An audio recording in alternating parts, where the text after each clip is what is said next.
near you. Find out more at MayfieldDairy.com. And joining us on the Volunteer Ridipest phone line is Rich Clark, the director of the college football playoffs. Rich, thank you for joining us today. Hey, we talked with you back in August, and a lot has happened since then. How are you doing, man? I am doing good, Jim. It's great to talk to you again. And, yeah, a lot has happened, but it's been great. Life is good. It is great, man, and we really appreciate you coming on. All right, first question.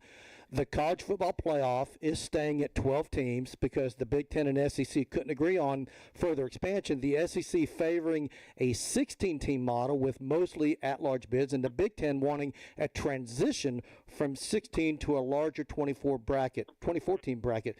Now, I'm going to ask you, I'm sure you did. Did you see the proposed Big Ten 24-team model that is a 23+1 model, and that includes the elimination of conference championship games? I did see that. Yeah. Interesting proposal. Definitely an out-of-the-box proposal. But, you know, when you're looking for more access to the playoff, I mean, you can't get much more access than that one.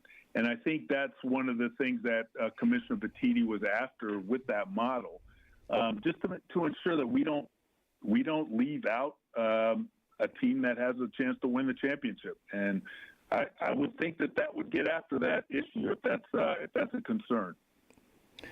Well, in the 2 years, I'm going to ask this question. In the 2 years of the 12-team playoff, we've had 22 total games. The four lowest rated games from a television standpoint are the four games that went head-to-head against the NFL in the first-round games on a Saturday. Now, granted, this past year, it featured two Group of Five teams, Tulane and James Madison, but the year before it included two big brands when Clemson played at Texas. Now, potential advertisers have to be aware of those numbers. Does the college football playoff try to avoid going head-to-head against the NFL, and is it even possible? And would the NFL ever negotiate with the college football playoffs for that Saturday with no NFL games scheduled? Well, yeah, we absolutely try to avoid going head-to-head with the NFL, and they're good partners. They work with us on how we schedule our games. In fact, last year during the first round, we actually shifted a couple of our games left 30 minutes, and they shifted a couple of their games right 30 minutes just so we weren't completely overlapping. So we try to be creative in it, but the best thing to do is to just not put our games on top of each other because it doesn't help either of us. So the more games we have, that problem becomes a little bit tougher, a little more exacerbated because you got a bunch of games to play with that expanded playoff. So you're right. You know, it does become an issue, and it's something that we would have to figure out. Hey, Rich Clark, this is Steve Hartline here. And, Rich, thank you again, buddy, for joining us this afternoon. We really yeah, I'm glad to be here, Steve. Thank you. Yeah, buddy, really appreciate it so much. And, you know, we're talking about the college football championships, obviously, which you are the director, but the championship game sites. Now, they're set to the end of the decade. The CFP will be 16 years old at that point, and after 16 years, we'll have played the championship game in 11 cities. The South will have hosted 11 of those, the West 4 of those, the Midwest 1 of those. And now, cities like Nashville, Minneapolis, Jacksonville, Cleveland, D.C. already are in the process of building new stadiums, many of them dome stadiums. They've expressed interest in hosting this game. Where are the efforts right now as far as future host of the championship game? Well, we do take a bid process.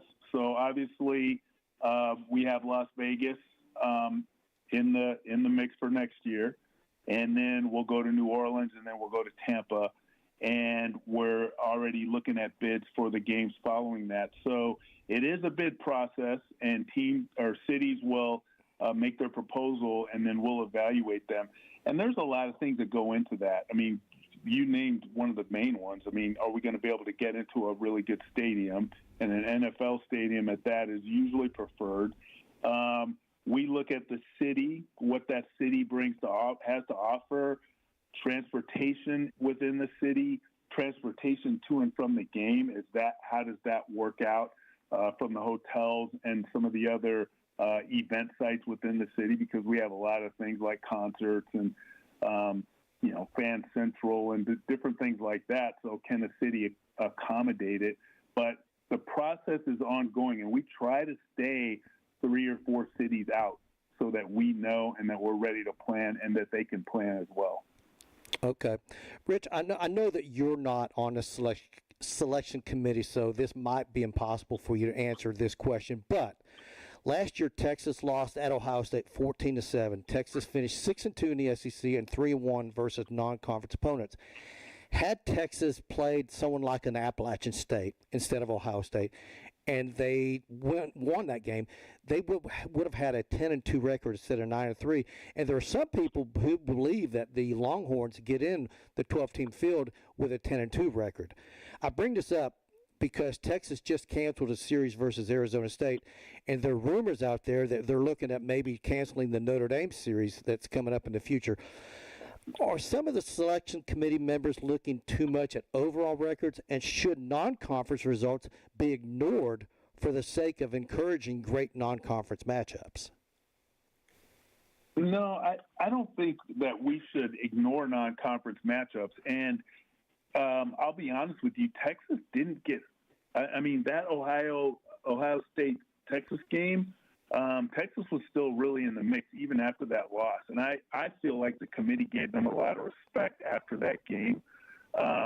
They had a couple of other losses along the way that probably hurt them more than that Ohio State loss.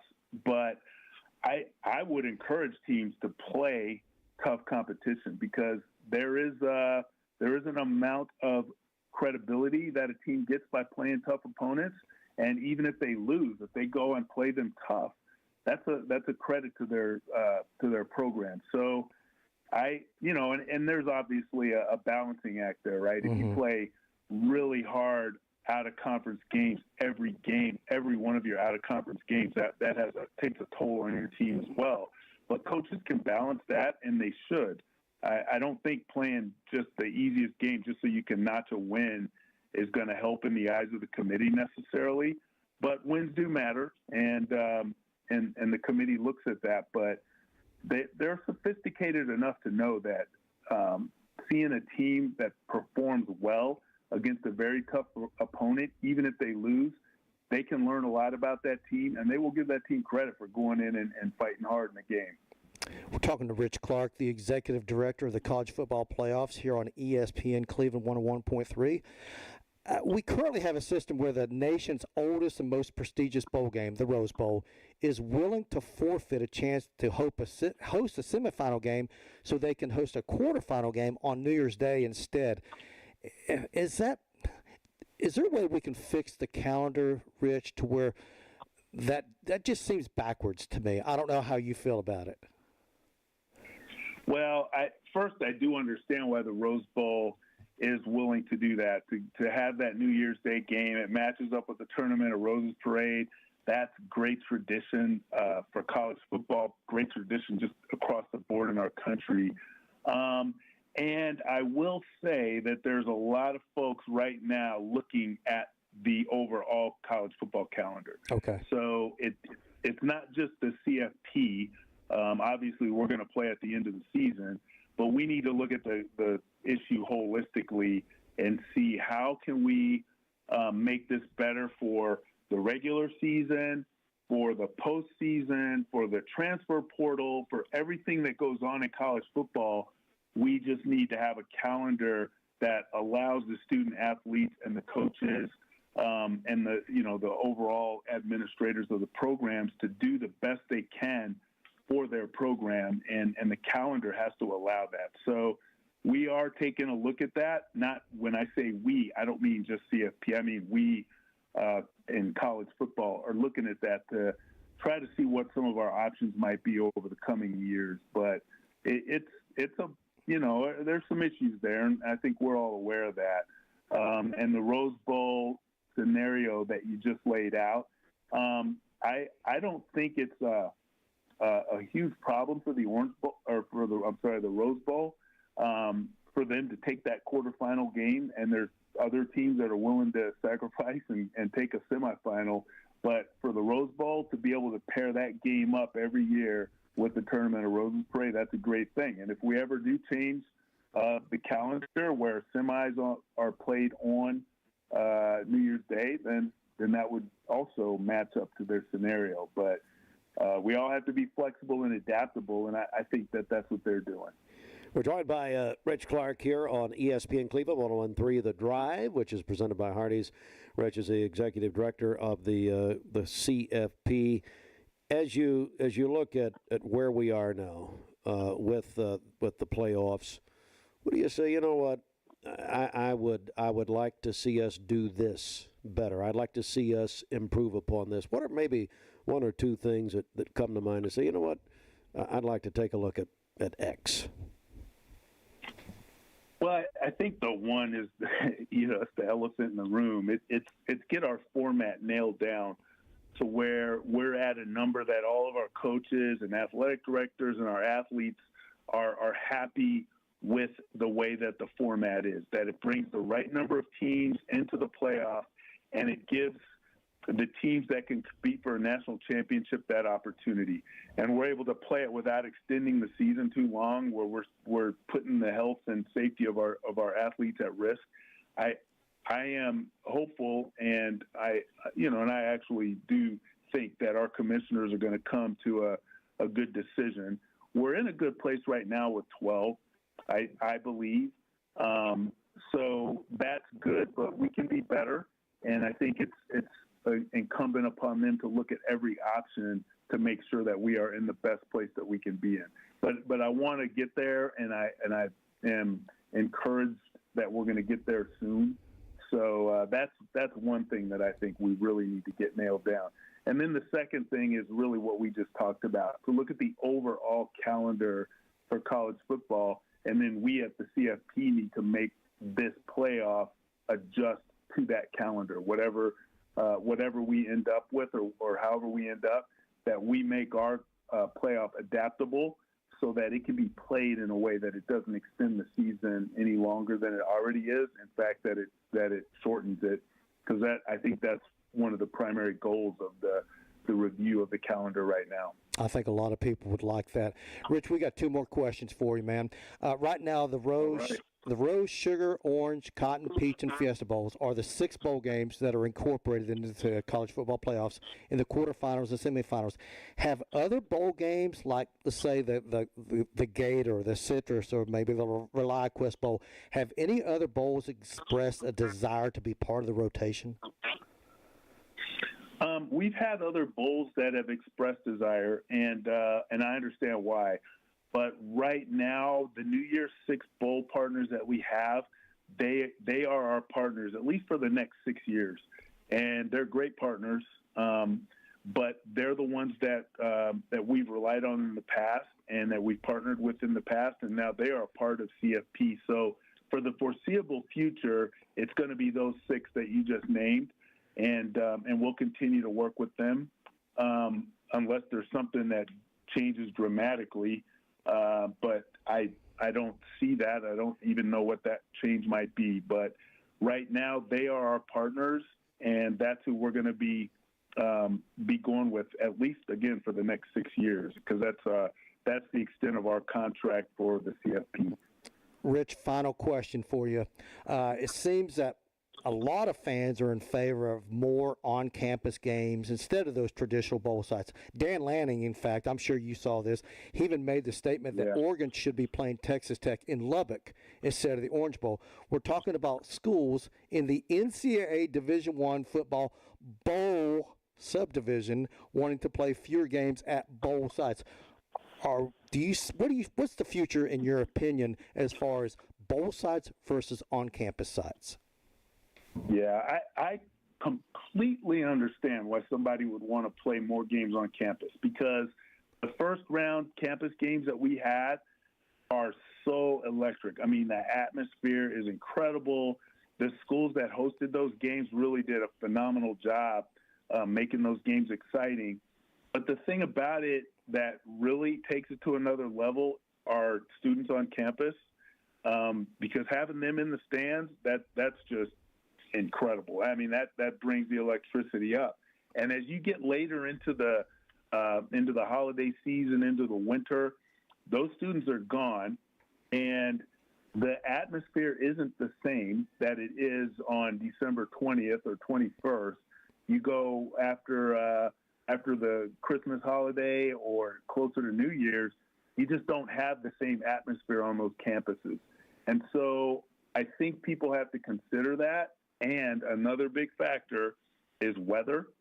When you start getting later into the December month and into early January, weather starts to change. People's ability to travel, what's going on at the game, is that now a factor?